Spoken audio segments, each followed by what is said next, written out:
what God is wanting us to do is so much greater than what we can even fathom. But God got to break down some of the barriers of our mind, some of the limitations of our mind. You know, we want to put God in this box of how he has to work. And God said, but what if I want to do greater than that? What if I have bigger plans than your box of limitations? Here's the thing. God not going to break your box. You got to break it. God's not going to break your box. You got to break the box. And God said, okay, if you break the box, now I'll begin to overflow it. But if you leave the box intact, he said, okay, I'm going to operate inside your box. He's a gentleman. He's a gentleman. But he will push you. He will give you that nudge, and you be like, then we got to respond. I feel like the nudge is in the atmosphere. We were at conference and one of the, where was I? I'm forgetting where I was. And no, it wasn't in Palm Bay. I don't think it may have been. One of the preachers may have talked about it there too. But they were talking about, it was Bishop Hale. And he was sharing how his church had gotten into this situation where, you know, they were looking to go into one building. And they had purchased it, but in order to get out of their other building, they were under contract, but they took out an equity loan on that in order to help them move some things around, but they were just going to sell it, and then that was going to be done. Well, the deal fell through on the previous building, and so he had to still pay for that. And then they had just bought this new building, and they had to pay for that. And they were like, well, what do we do now? And this is what he said the Lord told him. This is what I'm talking about. The Lord will break your box. He's not going to break your box, but he'll give you the opportunity to break it yourself. He said the way you're going to get out of this, you're going to have to give your way out of it. What you talking about, Jesus? The Lord said you have to give your way out of this one. What was he saying? Because you're going to have to expand the realm of my miracles. How? Because, what does he say in Malachi? Try me. See, won't I open up the windows of heaven? But the windows don't open until you try them. See, y'all ain't get. I'm opening up some secret sauce in here, and I'm just trying to give it out. He said you're gonna have to try them. So what I'm telling you is, you know why we're doing some of the stuff we're doing in the community? Is because we're saying, God, I know the impact you want us to have in this region. So what we're going to do is we're going to try you. We're going to give, and we're going to do things that most people will look and say, why? And we're going to do it, and then we're going to try to do some more. And we're going to expand. We're going to sow enough seed in this region to where God said, I got to open up the windows. I gotta open up. Why? Because I got a conduit there in Carrollwood that I can begin to flow to. Open up. He's gonna start calling the angels. Open up the windows. Open them up. Open them up. Open them up. Open up the windows. Open them up. Open them up. Start pouring it out. When do you want us to stop, Lord? I'll tell you when to stop. Just keep pouring. Just keep pouring. Just keep pouring. Just keep pouring. Just keep pouring. Just keep pouring. Just keep pouring. Just keep pouring. Just keep pouring. And we're just gonna see God moving around like we've never seen him move before. But I'm telling you, we're going to have to get uncomfortable first. We're going to have to get uncomfortable first. I don't know how I got here. I'm just trying to tell y'all about some boxes. I'm just trying to tell you about some boxes, but I'm telling you what I feel in our atmosphere. We got to break the back of the enemy when it comes to this area, because God needs us to move in a realm like never before. But he said, I need you to be the conduit. You got to get a conduit mindset. No more vault mindset. It's not just about us four and no more. It's not just about my home. No, I got a conduit mindset. God, what you need me to do? God, how you need me to move? God, what you need me to pour out? We're going to have that individually, and we're going to have that corporately, because we're going to support, we're going to give. We will be a giving church. Hear me. Let me stop. I apologize. I just used the wrong tense. We're not going to be a giving church. We are a giving church. We are a giving church. Right now, we're a giving church. Right now, we are a giving church. We're giving individuals, and we're a giving corporate body. And we're going to allow this to manifest at all times, at greater levels. Amen? Amen. So we're starting with these boxes. Take these. Take these. I need you all to commit to go get you 3 boxes from outside of the church. Go get you 3 boxes. Go talk to a neighbor. Go talk to a coworker. Go get you 3. Go get you 3. I already got me 2. And I think I got 4, but I'm waiting for the other. They ain't done it yet. But I got verbal commitments. So I'm really shooting for 5. I don't know if anybody gonna try to get like me and go get you 5 outside the church. I'm not talking about what I'm giving.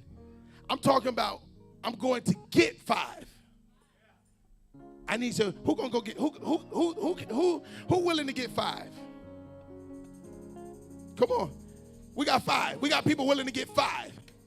How many people willing to get you 3? Go get you 3. We got some people willing to get. Okay, let's go. And when we come back, because listen, we're gonna show this, and we're not showing it for anything else other than to say, well, whatever God gives us, we're gonna give it back, and we're gonna see God continue to do some things. And I'm telling you, the things you're going to see, it's not going to make sense. And this season of financial moving that God's going to do, it's not going to make sense. When he does it, though, here's my one word of caution. Do not lose your mind. Don't lose your mind. Here's why I say don't lose your mind. Because when Jesus talked about not serving 2 masters, what did he use? God and mammon. Don't lose your mind. Don't worship the dollar. It's a tool. It's only good when you put it to use.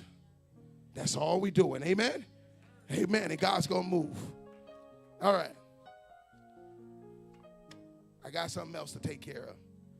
It's been a minute since we've really had a Sunday evening service here. We've been on the move in our Sunday evening services. So I got to go and make up all the way for the month of August for our soul winner of the month. Now, just as a refresher and a reminder, soul winner of the month is when someone has to invite you. It's the person who invites the most people to church and they come. Amen? First-time visitors. And you have to, in order to qualify, you have to have at least 5 people come. Amen? It got close. It got close in the month of August. I want to say, I think Sister Brenda had like 4 or 5, 6, amen. 6, glory.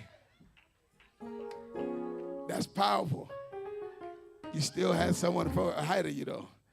I was giving you the honorable mention, amen. Amen. But no, give it up because we didn't have a lot of people hit the number. See, we had multiple qualifiers this go round. And so, our soul winner of the month for the month of October, drum roll, please.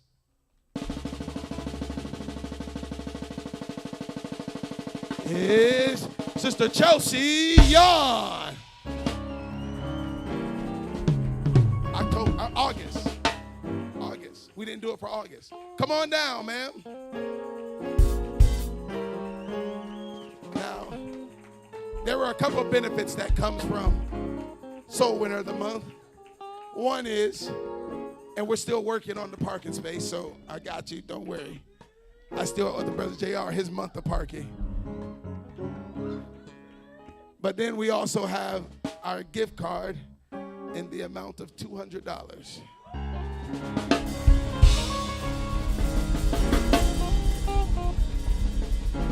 Congratulations. She's enamored. She's like, yes. Congratulations. Now, some people say, huh? I don't know if you remember when Sister Josie had like these first 3 rows filled up with people.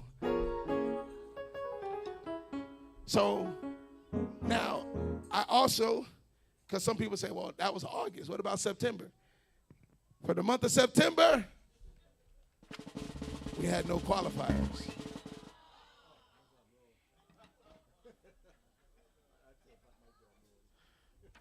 So, we in the month of October right now. We got All Nations Sunday next week. We got some opportunities. And if you're doing take 5, no. This is, you know, you got some companies where they let you roll over your PTO. We the use it or lose it type. You get it or you don't. But I look forward to the day where it's, you know, we talking about people got 20 and 25. And we're talking about, man, look, because I you know, eventually we're going to have to up the number from 5 to 8 to then 10 being the qualifier. Because really when you think about it, there's 4 weeks in a month. All we're saying is at least one person a month and then 2 people in 1 month. And I mean, 1 person a week and then 2 people in 1 week. That's all we're saying. I think we can do that. Amen? How many people been working on your take 5, your take 7? Come on. So I got more out there. We need to be taking more tonight. Amen? Because this is what we're doing. Come on now, look. Come on. My man Jacob said he been passing by everywhere he go. He just be, let me invite you to church. He said he was at the convenience store. He was just on the aisle. He was like, you know, he was at the milk aisle. Got church. So I'm saying let's go. Let's fill the house and let God fill the souls. Amen. And I'm excited about what the Lord is doing. So it is Sunday night. And because we still got space, just like on Wednesday, we bring it in. Bring it in. Come on into the 2 center rows. We focus here. We got space. So I want everybody to bring it on in.